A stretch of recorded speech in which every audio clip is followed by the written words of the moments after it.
इस कार्यक्रम के पुण्यार्जक हैं श्री सकल दिगंबर जैन समाज, नंदीश्वर कॉलोनी, टीकमगढ़, मध्य प्रदेश। प्रबंध कारिणी समिति अध्यक्ष श्री गजेंद्र चौधरी, लुइस। उपाध्यक्ष श्री डी.के. जैन, दयोदय। उपाध्यक्ष श्री गुलाबचंद जैन, दाऊ, मवई। मंत्री श्री विमल कुमार जैन, मालपीथा।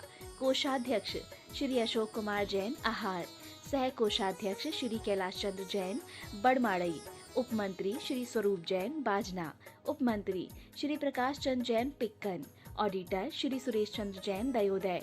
ऑडिटर श्री सुरेश चंद्र जैन, पठा। पंच कल्याणक समिति, नंदीश्वर कॉलोनी, टीकमगढ़, मध्य प्रदेश। कार्यकारी अध्यक्ष श्री जिनेन्द्र जैन, ककड़ारी। महोत्सव निर्देशक श्री विमल जैन, इलेक्ट्रिकल्स। मुख्य संयोजक श्री शिशुपाल नायक, बाबा नायक। कार्यकारी मुख्य संयोजक श्री राजीव जैन, वर्धमान।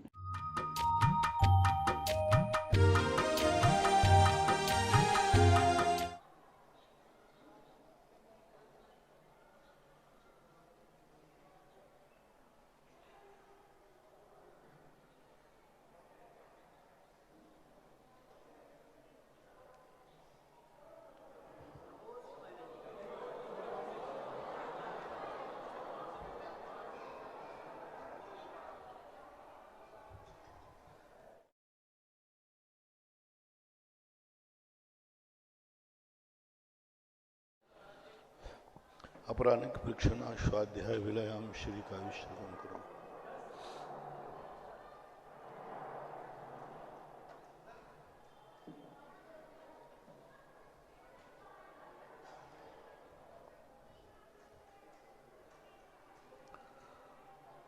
नमो अरिहंताणं,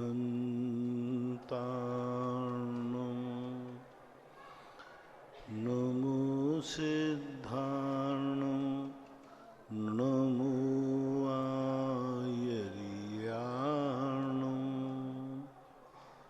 नमो वज्रायाणं, नमो लोये सवसाहूर्णं। पंच परमेष्टि भगवान की जय। आचार्य श्री गुरुवर कुंद कुंद महाराज की जय। आचार्य श्री गुरुवर विद्यासागर महाराज की जय। परम पूजनीय निर्व्यापक श्रवण मुनि श्री सुधा सागर जी महाराज की। गंभीर सागर जी महाराज कोई इच्छामी इच्छामी इच्छा। सभी श्रोतागण एवं जिज्ञासु को सभी को नमोस्तु करें।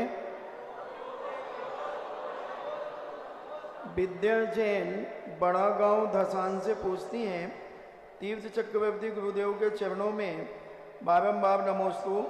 गुरुदेव, व्यंतर देवों के 8 प्रकार में भूत प्रेत राक्षस आदि जो देव होते हैं, इनकी देवियों की क्या भूतनी, प्रेतनी, राक्षसनी आदि कहा जाता है क्या?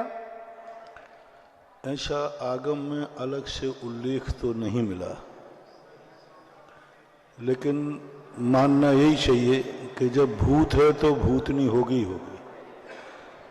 अपन को लगता है कि वो गलत शब्द है, लेकिन देवों के राक्षस है तो राक्षसनी अपने आप होना ही चाहिए। लेकिन शास्त्रों में ऐसा कोई नाम का उल्लेख कहीं देखने में नहीं आया, किसी भी इंद्राणी के संबंध में देखने में नहीं आया।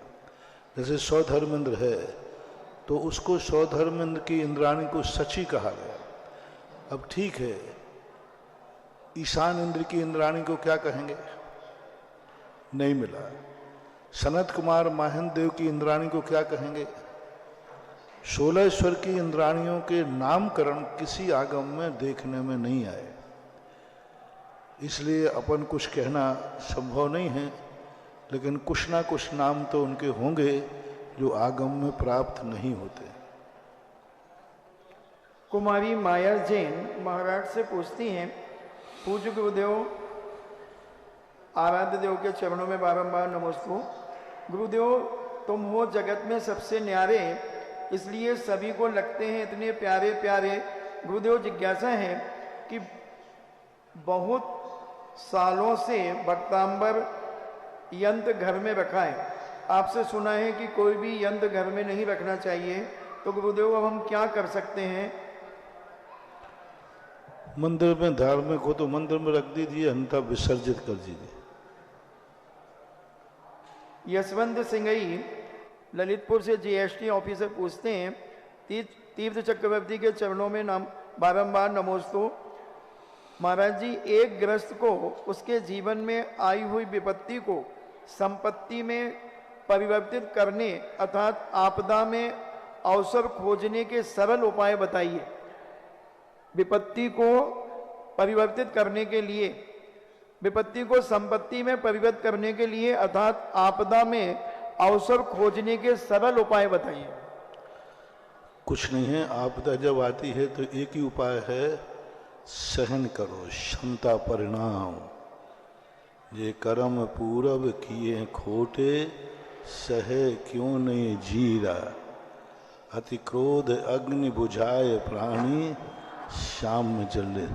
प्रतिकार करो, लेकिन प्रतिकार करने में संक्लेश ना हो। प्रतिकार करने की मनाही नहीं है, लेकिन ऐसा प्रतिकार करें कि हमारा संक्लेश हो जाए, तो ऐसा प्रतिकार नहीं। हर चीज पर तुम चिंतन करो, कोई भी विपदा आई है उसका निराकरण करो, लेकिन निराकरण करने का अर्थ ही नहीं कि हम इतने आकुल व्याकुल परिणाम हो जाए कि उस विपदा से भी ज्यादा विपदा संक्लेशों की आ जाए। प्रतिकार किया जाता है, अपरहत संयम भी संयम होता है। मुनिराज भी प्रतिकार करते हैं। समस्या आती है, विपदाएं आती हैं, तो मुनिराज भी उसको हटाने का चिंतन करते हैं, लेकिन इतने आकुल व्याकुल परिणाम नहीं होते कि मुनि धर्म के आवश्यक ही पालने में दिक्कत हो जाए। संक्लेश नहीं करते, चिंतन करते हैं, उपाय सोचते हैं। ऐसे ही आप लोग गृहस्थों में संकट आते हैं, उस समय उनको दूर करने का उपाय सोचना चाहिए, उपाय करना चाहिए, लेकिन संक्लेश नहीं करना चाहिए।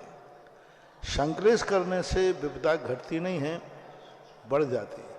और फिर उसको अच्छी तरह व्यवस्थित करके विपदा को भी, और वस्तुतः हमारी भाषा में विपदा को संपदा बनाने का अर्थ ही है कि जितने उपसर परिचय आए उनको हटाओ मत, उनको सहन करो, संपदा बन जाती है।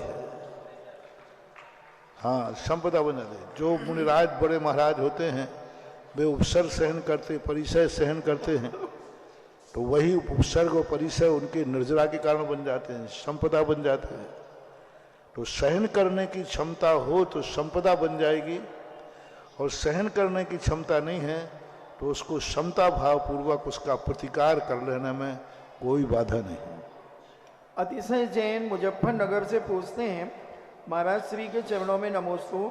महाराज जी, छह डाला में आया है कि मुनि को स्वरूपा चरण चारित्र जब प्रकट हो जाता है तब उनको इतना सुख मिलता है जो अहमेंद्र आदि को नहीं मिलता। तो प्रश्न है कि पंचम काल में भी इस प्रकार का सुख क्या मुनिराजों को प्राप्त होता है?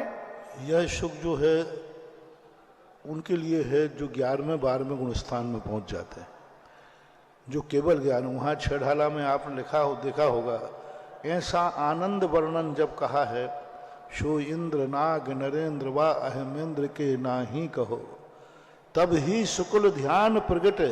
ऐसी एक पंक्ति आई है। जब ऐसा आनंद आता है तो शुक्ल ध्यान प्रकट होता है, केवल ज्ञान प्रकट होता है। तो वह दशा जो श्रेणी में चढ़ते समय की दशा का वर्णन है, जो साक्षात केवल ज्ञान का कारण है।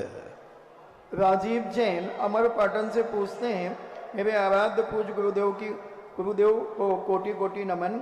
गुरुदेव, किसी जीव को नरकायु का बंध हो जाने के बाद वह पंच परमेष्टि भगवान का स्मरण करता है और तीर्थंकरों को उनके गुणानुवाद आदि करता है, तो क्या यह नरकायु के बंध के बाद इस प्रकार से कर सकता है क्या? नरकायु के बंध के बाद क्या? तीर्थंकर प्रकृति नरकायु का बंध हो गया, फिर उसके बाद पंच परमेष्टि का स्मरण और तीर्थंकरों के गुणानुवाद आदि करता है, तो क्या कर सकता है? क्यों नहीं करता? करते ही है, कोई बाधा नहीं।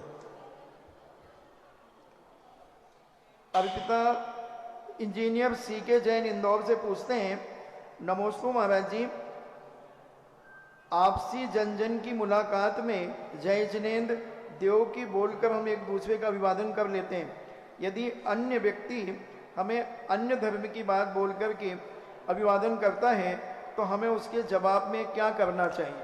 वो अपने भगवान का नाम ले रहा, तुम अपने भगवान को ले लो, जय जिनेंद्र कर लो। और ऐसा ऐसा नाम है जिसमें दोनों को आपत्ति नहीं है तो दोनों एक साथ बोलो।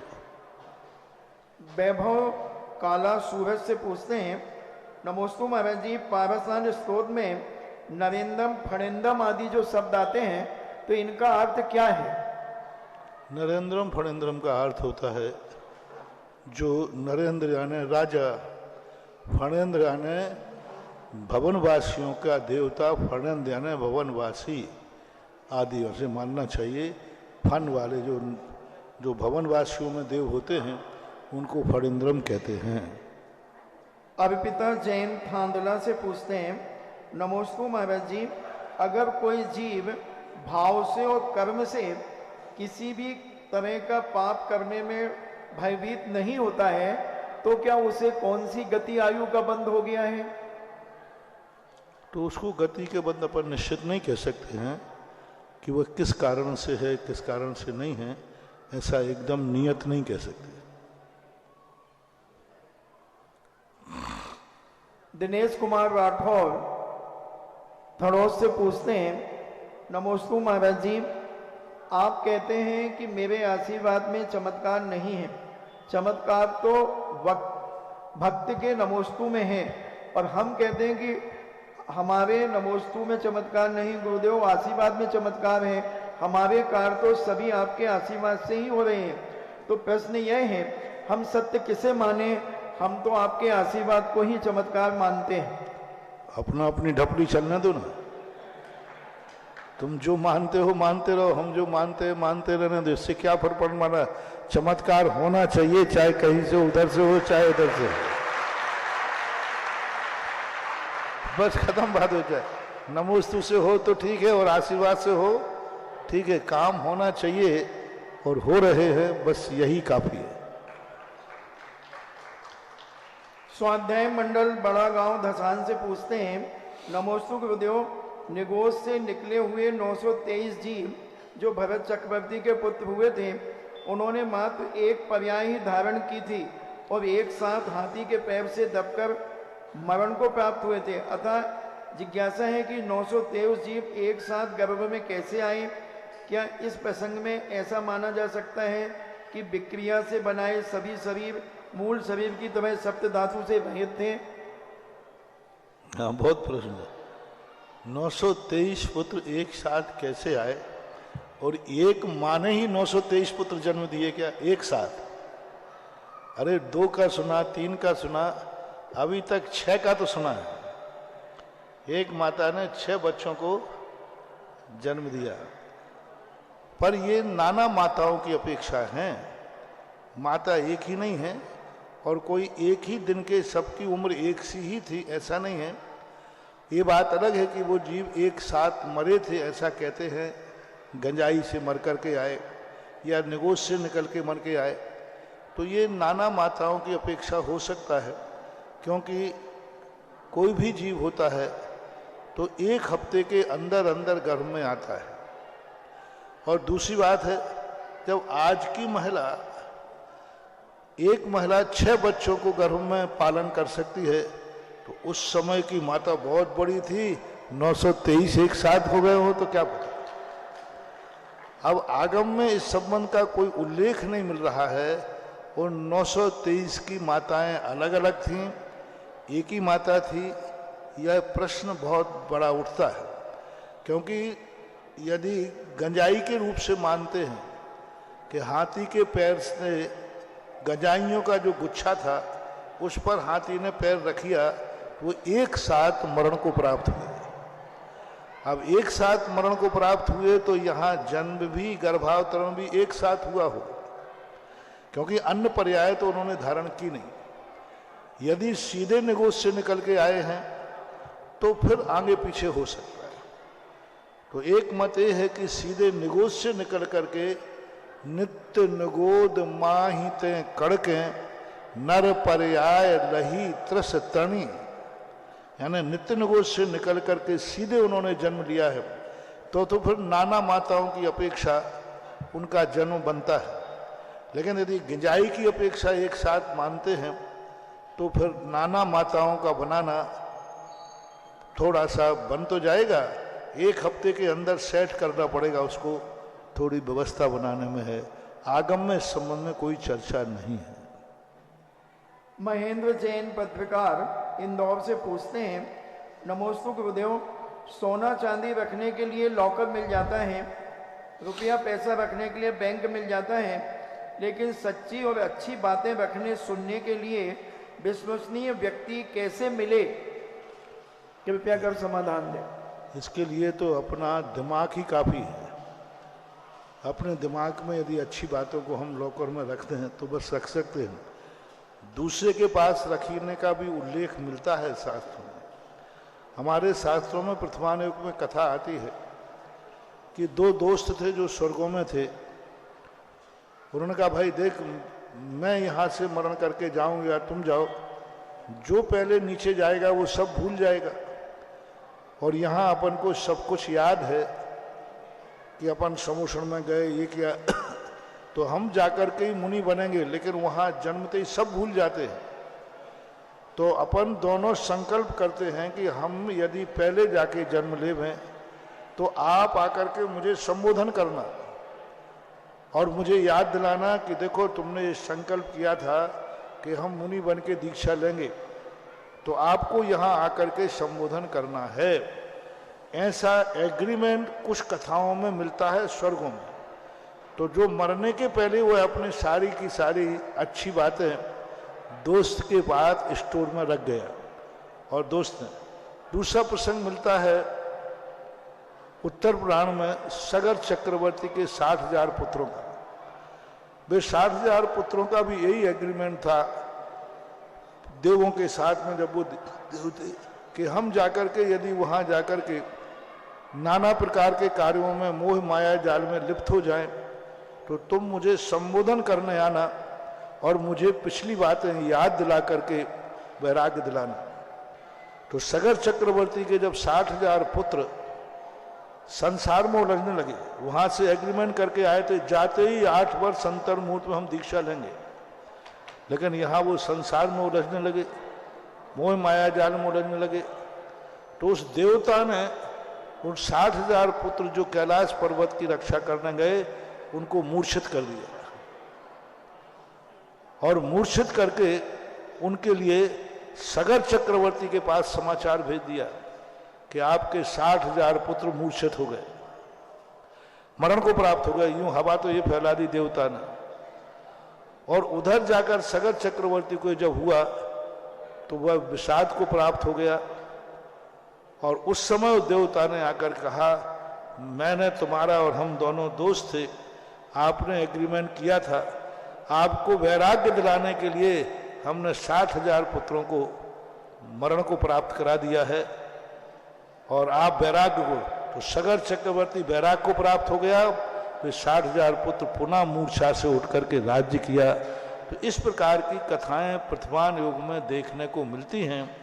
यानी अच्छी बातें अपने विपत, अपने दोस्तों को, अपने परिवार को करना कि जब मेरे अंदर कभी ऐसा भाव आवे तो तुम मुझे संबोधन करना, तुम मुझे बताना, ऐसा बात है। विद्या जैन बड़ा गांव से पूछती हैं, नमोस्तु गुरुदेव, अनंतानबंदी कसाई की सही आगम युक्त समीचीन परिभाषा क्या है?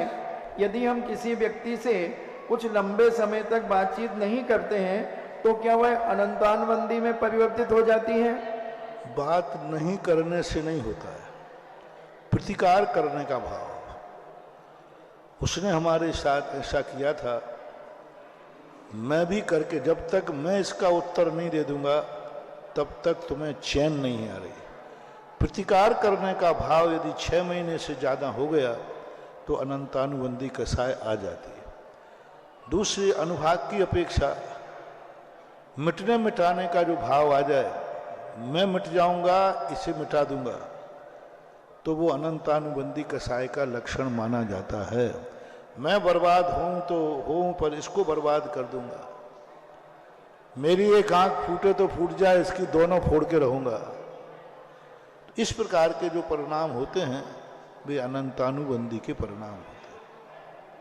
ऑनलाइन जिज्ञासाओं के पश्चात हमारे जिनवाणी चैनल, सुधा कलश चैनल और आदिनाथ चैनल के समक्ष बैठे सभी श्रद्धालुओं की ओर से एवं मुनिश्री के समक्ष सभी मेहरौनी और अनेकानेक क्षेत्रों से आए अंचल से आए हुए श्रावकों की ओर से महाराज श्री के त्रिवार नमोस्तु नमोस्तु नमोस्तु क्षुल्लक श्री जी महाराज के चरणों में त्रिवार इच्छामी इच्छामी इच्छामी और एक विश्वविख्यात जिज्ञासा समाधान का कार्यक्रम में प्रथम जिज्ञासा श्री पिंटू जी सिंघवी सूरत वालों रखेंगे और इनके बाद तैयार रहेंगे संकेत जैन, राशि जैन, पानीपत।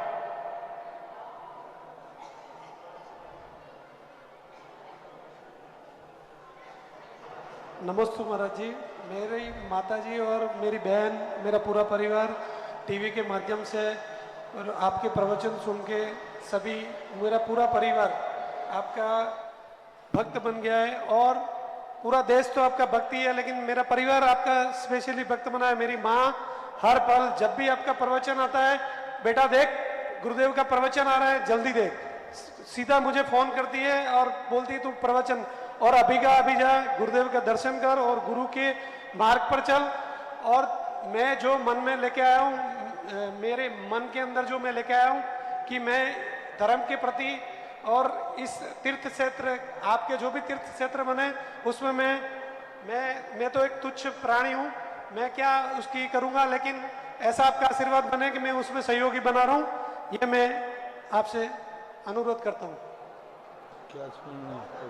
मेरी माता जी आपका प्रवचन सुनती हैं और मुझे हमेशा कहती हैं, देव गुरु जी क्या बोल रहे हैं उनके मार्ग पर चल, तो मैं कैसे चलूं?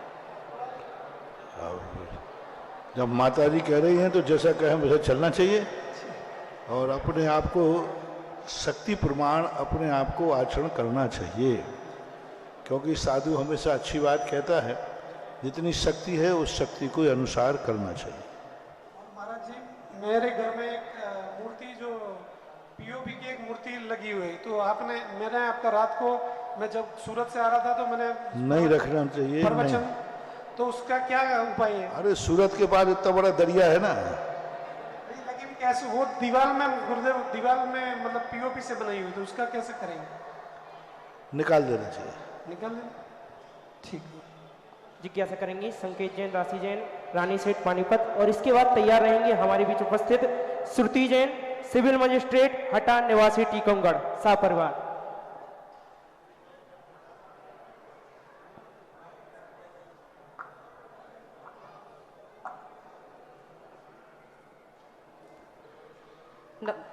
नमोस्तु महाराज जी। महाराज जी, मैं प्रतिभा स्थली की छात्रा हूँ। मेरी जिज्ञासा यही है महाराज जी, मेरे हस्बैंड की गवर्नमेंट जॉब है और अभी हमारी पोस्टिंग जो हुई है वो शहर से 25 किलोमीटर दूर है और अभी मेरा बच्चा हुआ है, तो मुझे ये लगता है महाराज जी मैं उसको मतलब मैं जहाँ जिस एनवायरनमेंट में रहती हूँ वहाँ उस टाइप का कोई भी ऐसा माहौल नहीं है कि वहाँ पर पाठशाला हो, वहाँ पे आधे से ज़्यादा लोग अदर कास्ट के रहते हैं, तो मुझे ये लगता है कि मैं उसको कैसे संस्कार दूंगी महाराज जी। मतलब माँ बाप बनने के पहले सोचना चाहिए कि इतना ज्ञान तो हो कि हम बच्चे को खुद पढ़ा सकें।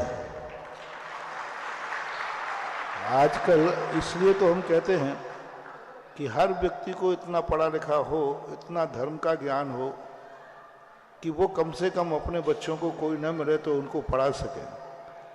हमारे शास्त्रों में यही बात कही गई है कि पहले स्वयं ज्ञान प्राप्त करो, उतना तो कम से कम ज्ञान होना चाहिए। और इसी ज्ञान के लिए तो आपको पाठशालाएं आदि आपको पढ़ना चाहिए। आजकल स्कूलों का एक स्टैंडर्ड मेंटेन हो गया। जब बच्चे को एडमिशन कराने जाते हैं, छोटे बच्चे को, तब बच्चे का इंटरव्यू नहीं लिया जाता, उनके मम्मी पापा का इंटरव्यू लिया जाता है। एक केस ऐसा हुआ कि एक बच्चे को वो एडमिशन लेने गए तो वापस आ गए, एडमिशन नहीं हुआ। मैंने क्यों? बोले हमारा इंटरव्यू लिया तो हम फेल हो गए।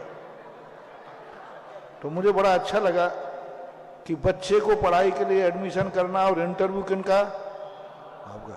इसी प्रकार बच्चों को जन्म देने के पहले जन्म देने वाले मम्मी पापा का इंटरव्यू होना चाहिए कि आपको कितना धर्म का ज्ञान है, तभी अनुमति आगे की मिलना चाहिए। ऐसा होना चाहिए, मैं तो यही कहूँगा। महाराज जी अगला प्रश्न मेरी बड़ी मम्मी का है। उनका ये है कि भक्तांबर विधान का आप जो- उसके लिए एक ही बात करो, 12 वर्षीय जो कोर्स है ना, उसको तुम लोग पढ़ो और फिर बच्चों को पढ़ाए। हाँ, दूसरा बोलो।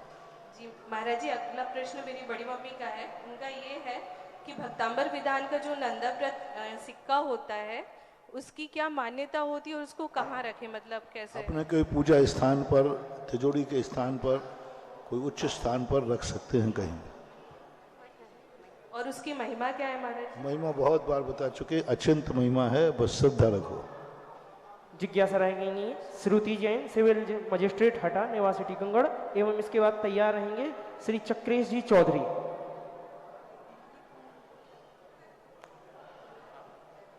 मुनि पुंगव सुधा सागर महाराज जी को मेरा त्रिवार नमोस्तु। चुल्लक जी को इच्छामी इच्छामी इच्छामी। महाराज जी जितनी भी मेरी पोस्टिंग अभी तक रही है सिविल जज की तरह, तो हर जगह मंदिर संबंधी केस ज़रूर हम लोगों के सामने आए महाराज जी।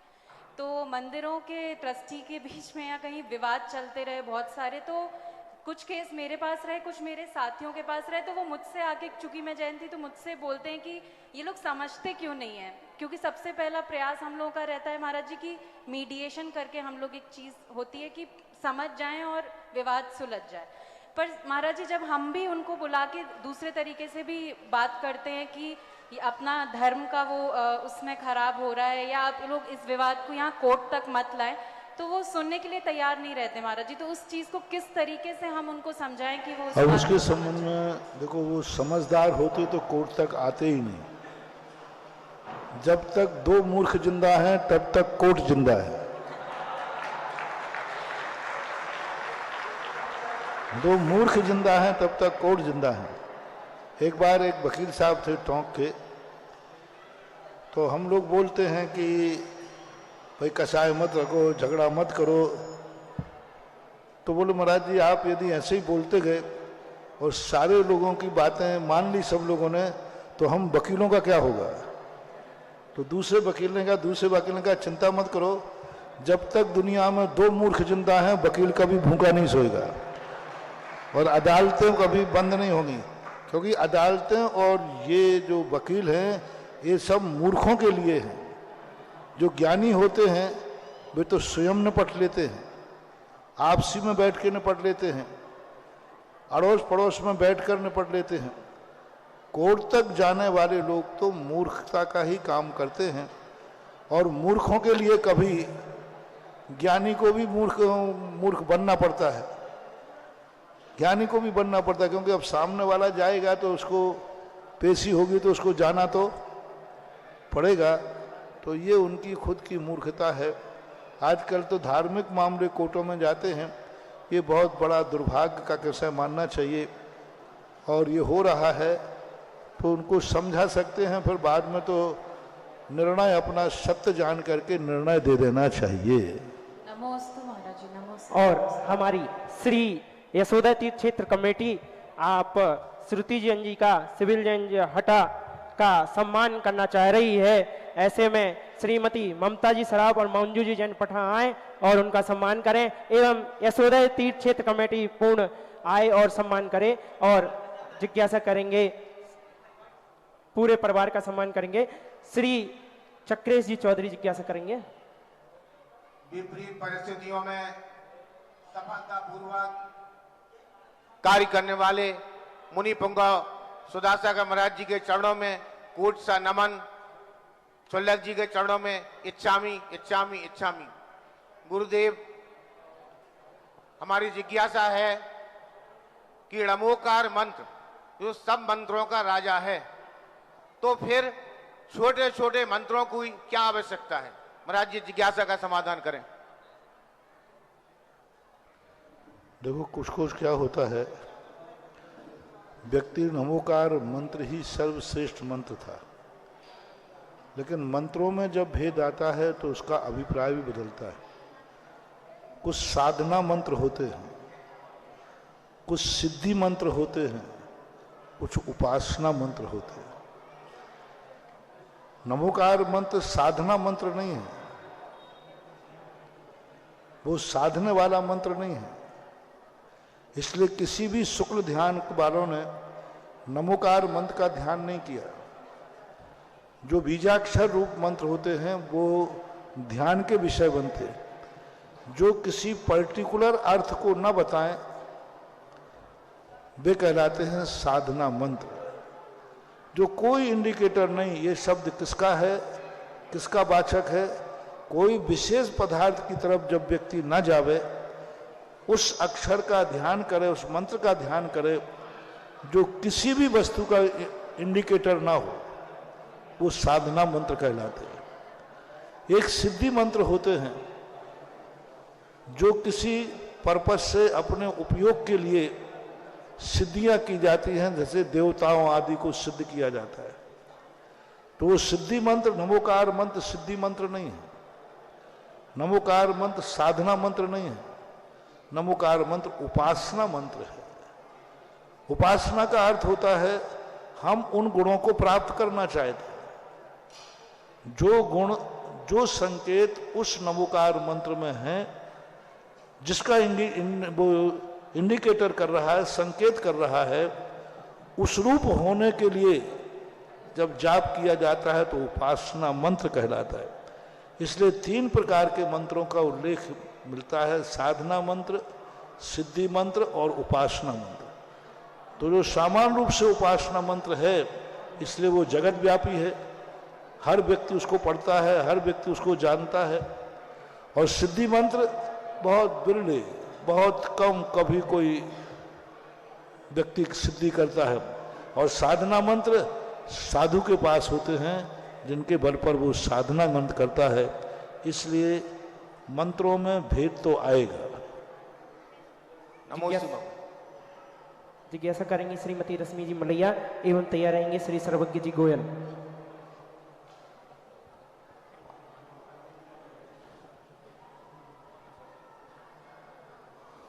गुरुवर के चरणों में त्रैबार नमोस्तु नमोस्तु नमोस्तु।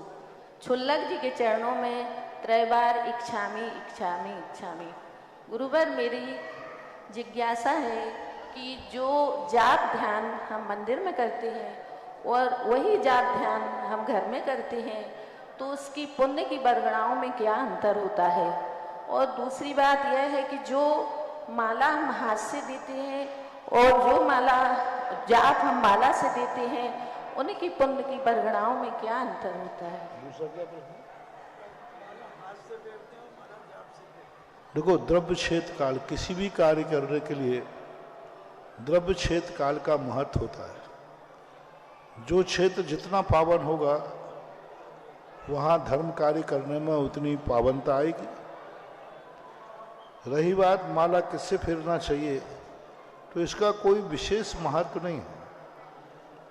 प्राचीन शास्त्रों में इसका कोई विशेष वर्णन नहीं आया। मात्र जब से भट्टारकों ने संभाला है कार्य, तो भट्टारकों ने जरूर बाद में जाकर के जापों का वर्णन किया, फलानी जाप फलाना। तो ये किससे जाप देना है, इसमें मंत्र का कोई हाथ नहीं है, तंत्र का हाथ है। एक तंत्र विद्या होती है, एक मंत्र विद्या होती है। मंत्र विद्या करने वाले लोगों के लिए कोई जाप से लेना देना नहीं, वो उस मंत्र को अपने ध्यान में ला करके जाप कर लेते हैं। लेकिन तंत्र विद्या वाला जब कोई जाप करता है तो उसका अलग अलग लेता है। सूत का मंत्र अलग है, माणक की अलग, पन्ने की अलग, मूंगा की अलग। तो ये सब भट्टारकों ने जब तंत्रवाद शुरू हुआ उस समय ये चर्चाएं आई। बाकी जापों के संबंध में मूल आगम में, मूल शास्त्रों में कोई उल्लेख नहीं मिलता है। गुरुवार मेरे मन में एक भावना हमेशा बस रहती है। एक किस्म का हो शांति धारा। तैयार रहेंगे सर्वज्ञ गोयल जी क्या करेंगे एवं इसके बाद तैयार रहेंगी श्रीमती रुचि जी चौधरी। तीर्थ उद्धारक मुनि पुंगव श्री सुधा सागर जी महाराज के चरणों में बारंबार नमोस्तु नमोस्तु नमोस्तु। छुल्लक जी के चरणों में बारंबार इच्छामी इच्छामी। महाराज, श्री विज्ञान कहता है कि भरपेट भोजन करने से आपको ऊर्जा मिलती है।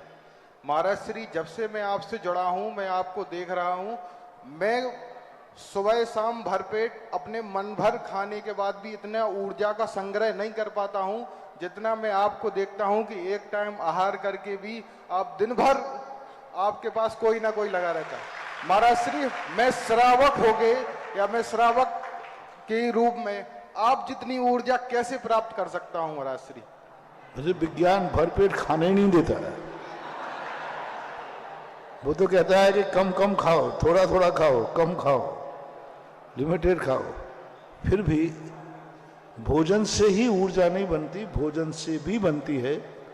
भोजन से ही ऊर्जा नहीं बनती, ऊर्जा बनने का स्रोत होता है मस्तिष्क। मन को जितना अपन प्रसन्न रखेंगे, मन को जितना अपन रिलीफ देंगे, शांति से रखेंगे, मन में जितने अच्छे विचार रखेंगे, तो वह ऊर्जा अपने आप छोटे से भोजन में भी बहुत ऊर्जा बढ़ जाती है।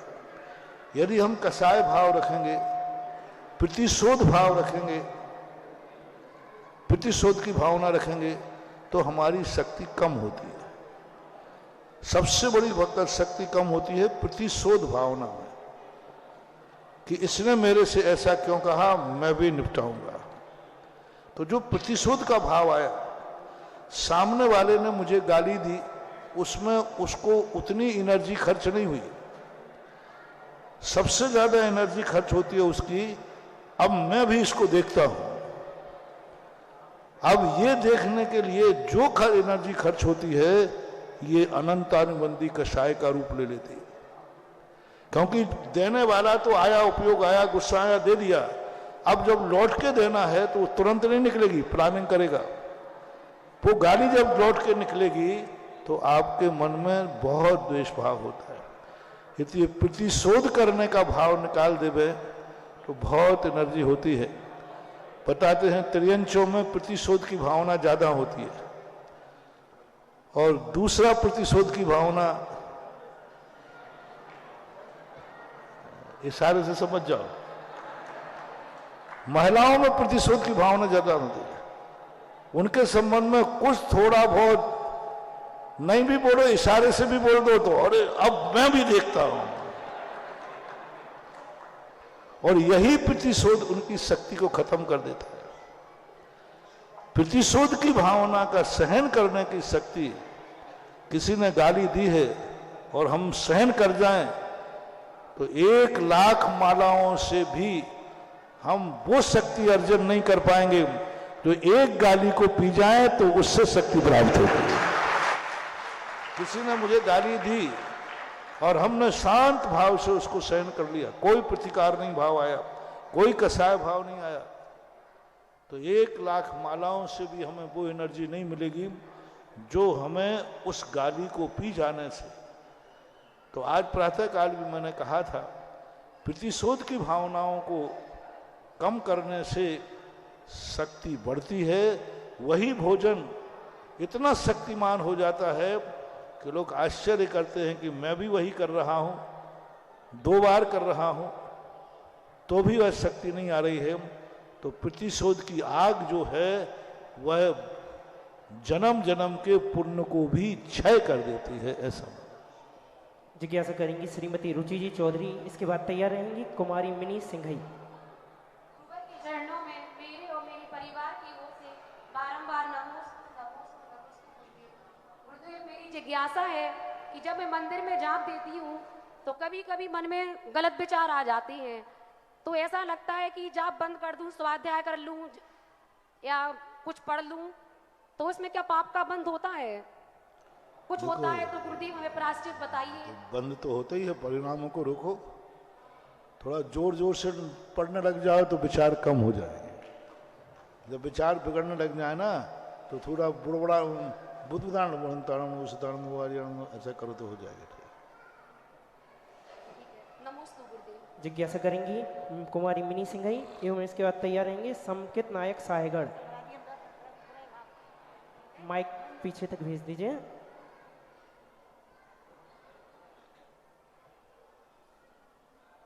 पूज्य गुरु भगवान के चरणों में बारंबार नमोस्तु नमोस्तु नमोस्तु। पूज्य छुल्लक जी के चरणों में बारंबार इच्छामी इच्छामी इच्छामी। महाराज जी, मेरा प्रश्न यह है कि एक बेटी अपने जीवन में ऐसी कौन सी कार्य करे जिससे वह अपने परिवार, समाज और धर्म का नाम रोशन कर सके? अपने कुलों के जो आचार हैं, उन आचार विचारों को अपने जीवन का अंग बनाने से सब तरफ अपने आप में प्रभावना होती है, सब प्रशंसा करते हैं। कुल का आचार, हमारा कुल का आचरण कैसा है, हमारे बड़ों के आचार विचार कैसे हैं, उन आचार विचारों को अपने जीवन में उतारना सबसे बड़ा अच्छा कार्य है। नमोस्तु महाराज जी। समकित जैन सायगढ़ जिज्ञासा करेंगे, इसके बाद तैयार रहेंगी श्रीमती ममता जी बिलौआ। गुरुदेव के चरणों में बारंबार नमोस्तु नमोस्तु नमोस्तु।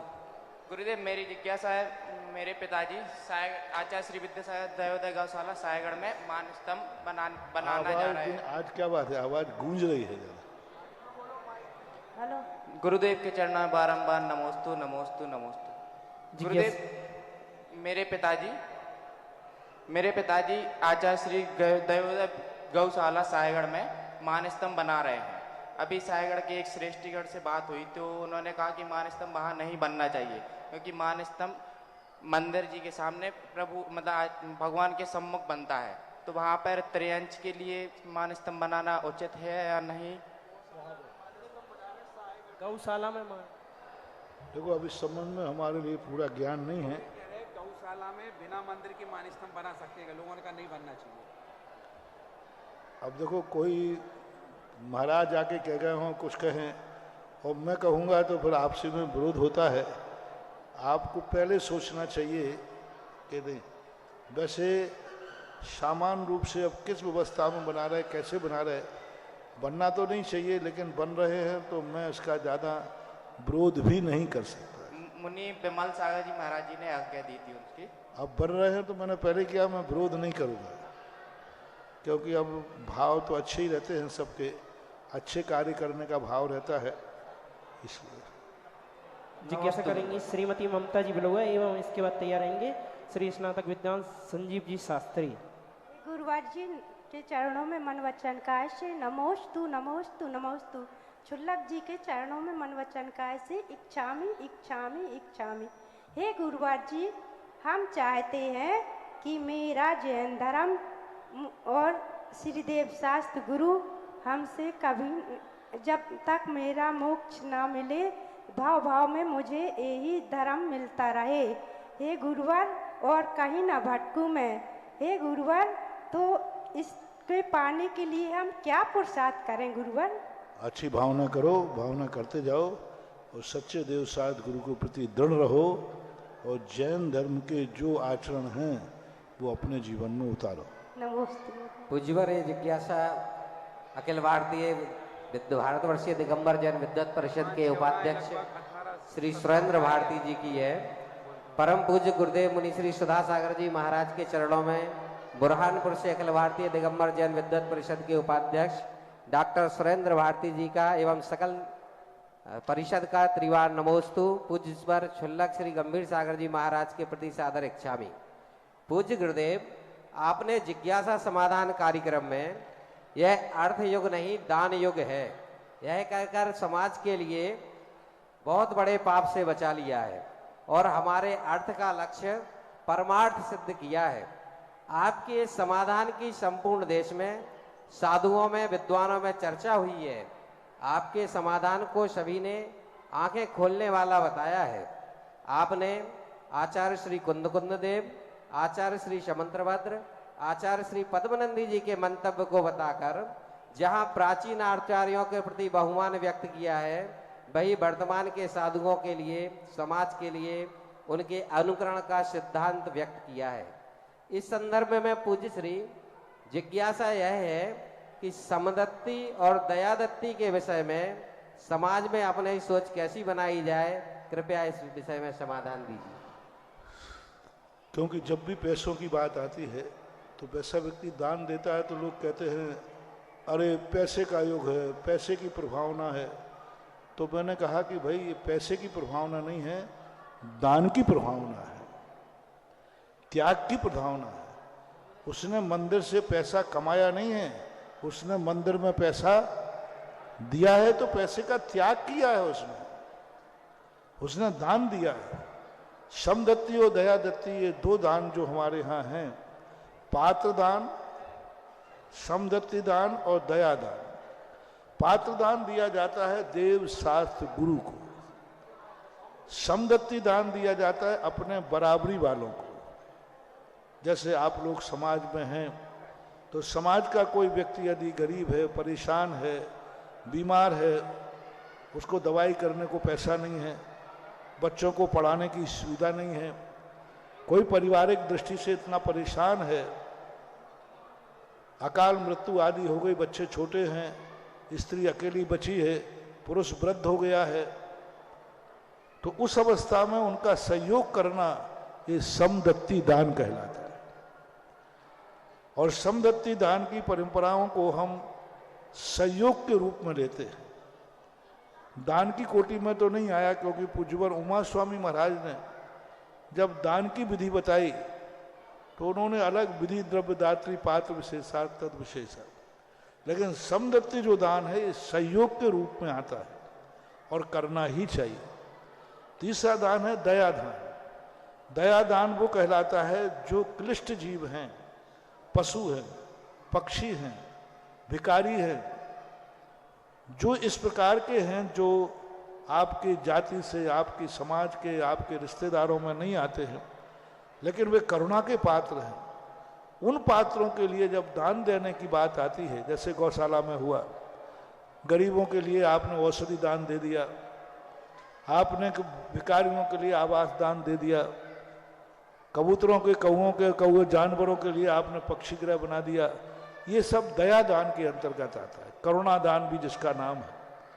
तो करुणा दान, दया दान करके बहुत करना चाहिए। पुण्यहीन को दान देना करुणा दान या दया दान है। अपने बराबरी वाले को दान देना ये समदत्ती दान है। और अपने से अधिक गुणवान को दान देना ये पात्र दान कहलाता है। ऐसा पूज्यवर जिनसेन स्वामी ने महापुराण के अंदर चर्चा की है। जिज्ञासा करेंगे श्रीमती ममता मोहिनी जी ललितपुर एवं तैयार रहेंगे श्री चक्रेश जी बुखारिया। माइक। महानुभाव, इस श्री दिगंबर जैन यशोदा अक्षय क्षेत्र में 47.5 एकड़ के प्रांगण में बहुत बड़ी पाषाण चौबीसी का निर्माण इस धरा पर होने जा रहा है। महाराज श्री के सानिध्य में ऐसी योजना बनाई गई है और इसी बीच उसमें समोसरण महामंडल विधान के लिए कई नामों की घोषणाएं आती जा रही हैं। वही भी अपने भाव बनाते चले। महाराज जी नमस्ते। इच्छा महाराज जी, समय से पहले और भाग्य से ज्यादा नहीं मिलता किसी को। समय से पहले भाग्य से ज्यादा नहीं मिलता, सब लोग कहते हैं। उसमें मन खिन्न हो जाता है। तो फिर दोष अपन किस्मत को दें कि निमित्त को दोष दें? देखो, दोष एक तरफ से नहीं होता है। कभी कभी किस्मत भी दोषी होती है और कभी कभी निमित्त भी होता है। तो दोनों के चलते रहते हैं। क्योंकि किस्मत को हम ज़्यादा दोष नहीं दे सकते, क्योंकि किस्मत हमारा किया हुआ ही लेखा जोखा है। वर्तमान में हम जो पुरुषार्थ करते हैं उसी पुरुषार्थ की प्रशंसा की जाती है। लेकिन जब कार्य करने के बाद हमारा कार्य ना हो तब किस्मत को दोष देना चाहिए। पहले से ही यदि हम किस्मत को दोष दे देंगे तो फिर हमारा पुरुषार्थ करने का भाव नहीं जागेगा। पहले अच्छी तरह खूब पढ़ाई करे बच्चा, खूब पढ़े, और फिर फेल हो जाए तो कहना ये किस्मत का खेल है। महाराज जी, आप जो देखिएगा परम पूज्य महाराज से के आशीर्वाद से हम लोगों ने सकल दिगंबर समाज ने भावना भाई है कि महाराज श्री के चरणों का प्रसाद अधिक से अधिक मेहरौनी समाज को मिले। इसके लिए हमने 24 संवत्सरण महामंडल विधान की प्लानिंग की है और उन प्लानिंग में जिन भक्तों ने नाम लिखा है वो धन्यवाद के पात्र हैं। लेकिन अभी जिन लोगों ने लिखा है वो भी धन्यवाद के पात्र। लेकिन एक बात ध्यान रखना, ये गाड़ी चलती फिरती गाड़ी है और ये महाराज जी का सानिध्य यदि हमारे हाथ से चूक गया तो मैं समझता हूं कि जीवन भर पछतावा होगा कि महाराज जी का हमें ज्यादा से ज्यादा संघ का मिलना था और हमने उस अवसर को चुका दिया तो जीवन में बहुत बड़ा पछतावा होगा। ये आज की तारीख में हमें कल समाज ने, हम लोगों ने वचन दिया था कि महाराज श्री कल हम 24 पूरे कर देंगे, और महाराज श्री ने कहा था अगर तुम पूरे कर दोगे तो महाराज श्री आपको तिथि भी दे सकते हैं, मिति भी बता सकते हैं और विधान करने की संयोजना भी बना सकते हैं। तो आप लोग चाहते हैं कि मेहरोनी में विधान हो कि नहीं हो, बताओ। कौन लोग नहीं चाहते, हाथ ऊपर करो। क्या हुआ? ये लोग नहीं चाह रहे कि विधान यहाँ हो, क्योंकि महाराज से ज्यादा दिन रुकेंगे तो अपन को बार बार ही आना पड़ेगा। ये बताओ कि आप लोग विधान कराना चाहते हो? हाथ ऊपर करो। कौन कौन लोग समोसण में बैठना चाहते हो? होगा विधान। बारी बाप बहनों, मैंने कहा कौन कौन समोसण में बैठना चाहते थे, हाथ नीचे हो गए।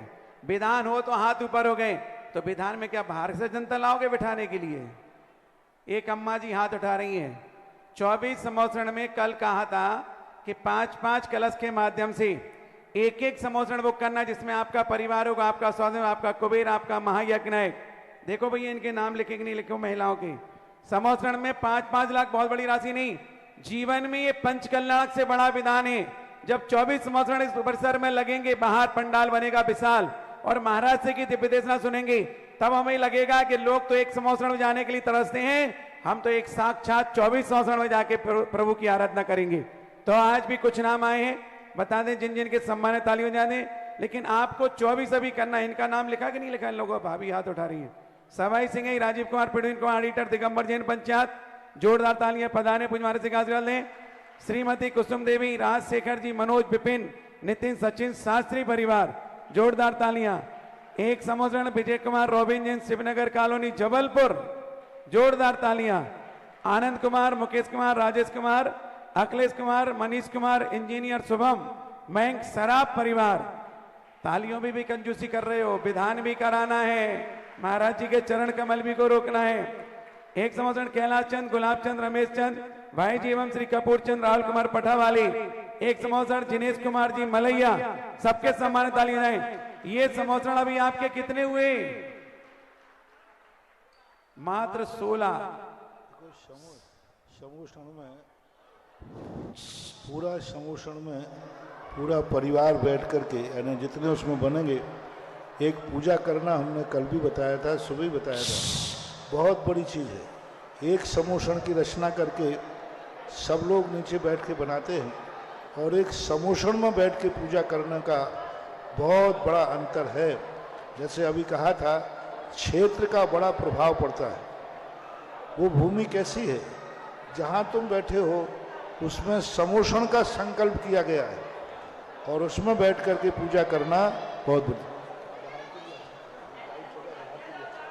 और यदि बाहर से भी देश दुनिया के लोग भी अगर चाहें कि मेहरोनी में हमें समोसण लेना है, समोसण में बैठना है, तो उनके आवास की, भोजन की समुचित व्यवस्था मेहरोनी समाज करेगी। लेकिन ध्यान रखना, बाहर की समाज के अगर समोसण बुक हो गए तो मेहरोनी वालों को क्या लगेगा कि हम 350 घर की समाज है। लेकिन एक जबलपुर का आ गया, बाहर का तो भी ऑनलाइन अगर बोलूं, और महाराज सिंह का ऐसा पुण्य का प्रताप है कि आपको लेने की जरूरत नहीं पड़ेगी, सारी समाज बाहर की आके समोसण ले लेगी। लेकिन हम लोग क्या ताली बजाएंगे या पुण्य कमाएंगे, आपके ऊपर डिपेंड करेगा।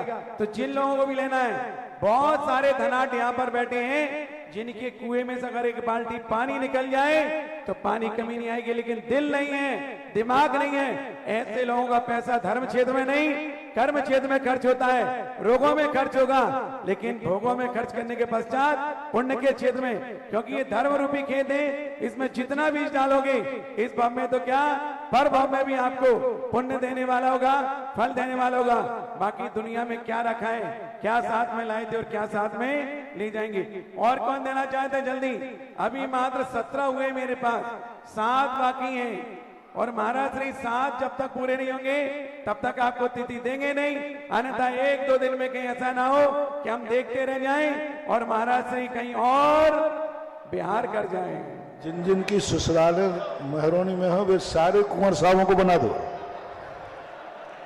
हाँ, क्यों? यहाँ जब बारात लेकर के तुम आए थे और यहाँ पर बैठ करके समोसण में भगवान की पूजा करना, ये भी अपने आप में बहुत महत्वपूर्ण है।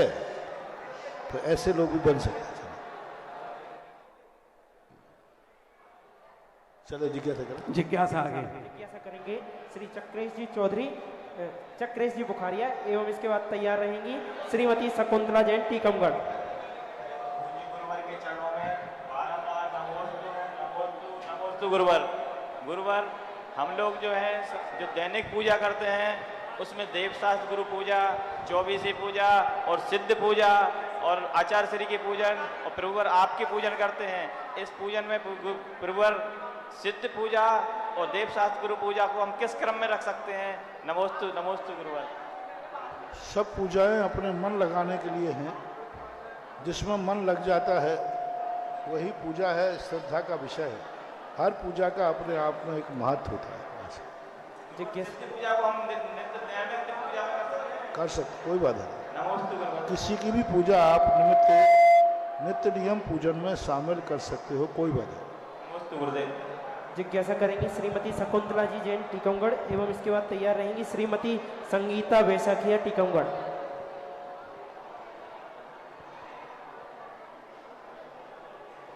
परम पूज्य सुधा सागर महाराज जी के चरणों में नमोस्तु नमोस्तु नमोस्तु। गंभीर सागर जी महाराज जी के चरणों में इच्छामी इच्छामी इच्छामी। हे महाराज श्री, आपने बताया था कि गंधोदक पति के हाथ से लेना चाहिए। अगर पति कहीं सफर में गए हैं तो फिर कैसे गंधोदक लिया जाए? एवं देव दर्शन का नियम लिया है और कहीं सफर में गए हैं और देव दर्शन नहीं मिल पा रहा है और मन व्याकुल हो रहा है, तो इसके लिए क्या किया जाए, इसका उपाय बताएं। घर का कोई तो पुरुष होगा, कोई भी पुरुष हो घर में, फिर उसके से लो जिसके ऊपर तुम्हारा भरोसा हो, विश्वास हो। एक दूसरी बात है, जब बाहर गए हैं, परदेश आदि में हैं, तो वहाँ आपातकाल कहलाता है। आपातकाल के लिए ये नियम लागू नहीं होते हैं। जनरल के लिए नियम मत बनाओ, विपत्ति काल में अलग चीज होती है। अब जैसे वार्षिक महोत्सव का गंधोदक है तो वहाँ तो कोई 4 लोग करेंगे, लेकिन पूरी समाज गंधोदक लेती है, तो ये नित्य नियम में नहीं आना चाहिए। बाकी ऐसी परिस्थितियों में लेने में कोई बाधा नहीं है। महाराज देव दर्शन का नियम लिया है, अगर कहीं सफर में जा रहे हैं और देव दर्शन नहीं मिल रहा है तब क्या करें और किसका उपाय बताएं आप? अगर देव दर्शन का नियम लिया है, ट्रेन में जा रहे हैं, यात्रा कर रहे हैं और नहीं कर पा रहे हैं तो क्या करें उसके लिए? उपवास करो। उपवास करें। नहीं बने तो पानी ले लो, नहीं बने तो थोड़ा बहुत फल फूल खा लो, कुछ ना कुछ तो त्याग करो कम से कम। कि ये तो मान लो कि आज भगवान का दर्शन नहीं। जिज्ञासा करेंगे श्रीमती संगीता जी बैसाखिया टीकमगढ़, एवं तैयार रहेंगे सुनील जैन चंदावली ललितपुर।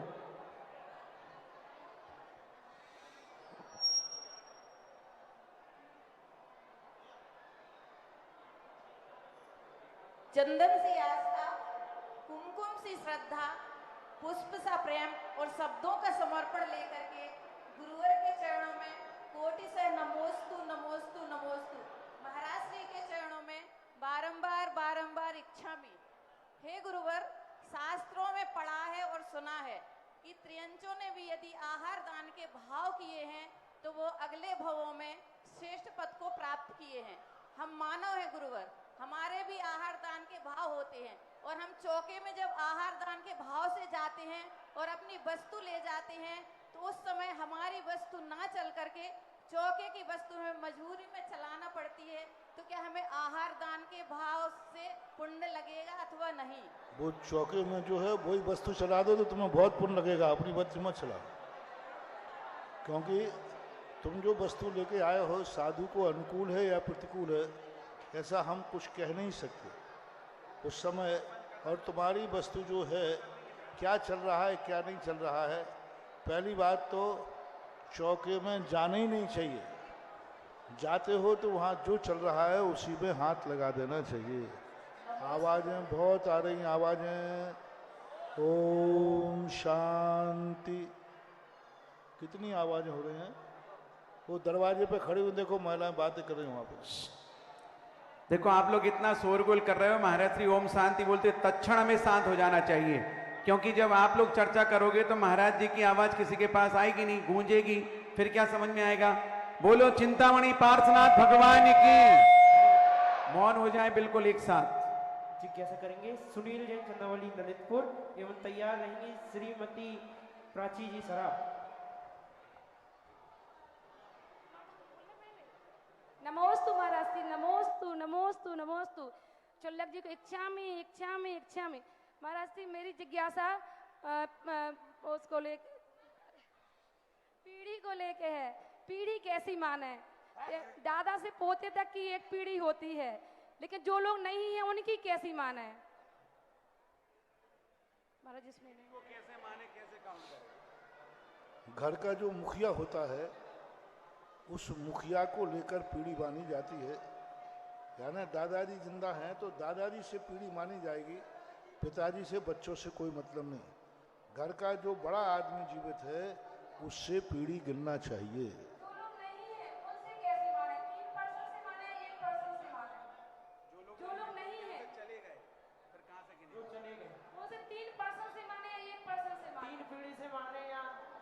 जो जिंदा है ना, कोई जिंदा तो है, जो जिंदा है उससे पीढ़ी मानी जाती है। जैसे 100 होती है तो सब लोग 10 दिन की मानते हैं। 6 पीढ़ी हो गई, 7 पीढ़ी हो गई, कितने दिन की मानते हैं? नहीं, वो अलग अलग है। चौथी पीढ़ी के बाद सूतक कम हो जाता है, जिन पूजा में और पूजा की किताबों में लिखा हुआ है। महाराज जी उसी से हिसाब से मानते हैं, लेकिन मेरे परिवार वाले और खानदान वाले नहीं मानते हैं। सब वो 10 ही दिन का मानते हैं। जो लिखा है वह माने, जो नहीं माने उनके लिए हम क्या करें? पीढ़ी कैसे होती है? जो लोग नहीं है उनकी 3% से माने या 1% से? मैंने समझा दिया। एक बार बोल तो दिया महाराज जी ने। जिज्ञासा करेंगी श्रीमती दीपा जी बुखारिया एवं इसके बाद तैयार रहेंगी श्रीमती संगीता जी जैन मालथौन। और गुरु भगवान के श्री चरणों में संसद नमोस्तु नमोस्तु। महाराज श्री वैसे आपके प्रवचन में कक्षा 9वीं से सुन रहा हूँ, सबसे ज़्यादा प्रवचन आप ही की सुने हैं। फिर भी मेरी जिज्ञासा है कि हमें अपने जिंदगी के प्रति, जीवन के प्रति और संसार के प्रति कैसी अवधारणा रखनी चाहिए, सोच रखनी चाहिए, जिससे हम अपना जीवन सफलतम जीवन जी सकें। संस्कार जीवन के लिए है और जीवन संस्कारों के लिए है। दोनों परस्पर एक दूसरे के पूरक हैं। नियम बनाना चाहिए, जीवन है तो संस्कारों से लिए है, और संस्कार हैं वो जीवन के लिए है। जिन संस्कारों से हमारा जीवन निर्मल हो, पवित्र हो, उत्थान को प्राप्त हो, वो संस्कार रहना चाहिए। जीवन वह है जिनमें हम संस्कारों को जीवित करें। ये परस्पर में एक दूसरे के पूरक हैं। और हमारे बीच आए सानिध्य में महाराज श्री के दर्शन करने हेतु जबलपुर समाज आई हुई है और आए और श्रीफल भेंट कर आज मुनि श्री के आशीर्वाद लें। और आरती श्री मुनि निर्यापक श्रवण की आरती की बोली कितने से प्रारंभ करूं? 51 रुपया, 51 रुपया, 71 से 71 रुपया, 71 से 71 रुपया एक बार, 11,111, 11,111 रुपया। श्री जगत पूज्य निर्यापक श्रवण की आरती की बोली, निर्यापक श्रवण की आरती की बोली 11,111 रुपया।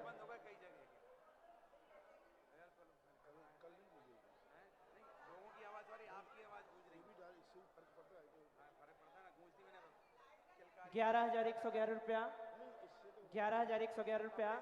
श्री जगत पूज्य निर्यापक श्रवण की आरती की बोली 11,111 रुपया, 11,111 रुपया एक बार, 11,111 रुपया दो बार और 11,111 रुपया एक दो।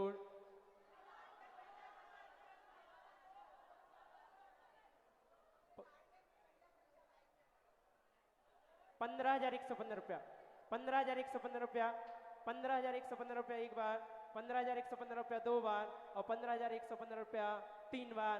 ऐ बोली श्री श्रुति जी जैन, जिला सिविल मजिस्ट्रेट हटा, निवासी टीकमगढ़, सपरिवार।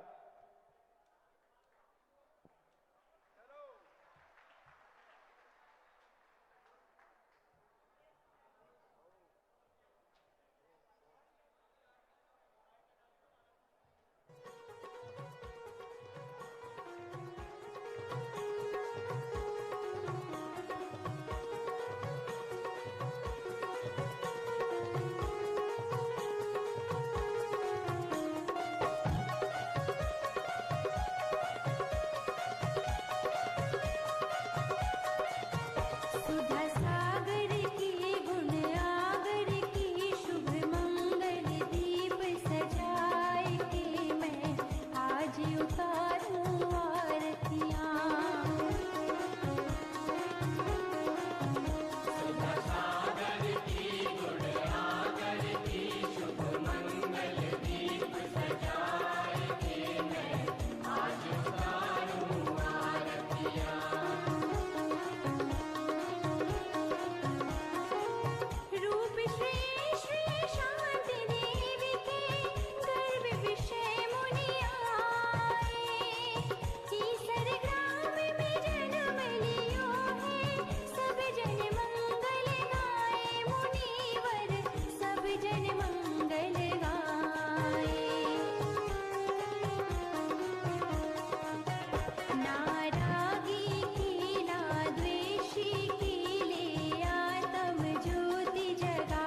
कार्यक्रम के पुण्यार्जक थे श्री सकल दिगंबर जैन समाज, नंदीश्वर कॉलोनी, टीकमगढ़, मध्य प्रदेश।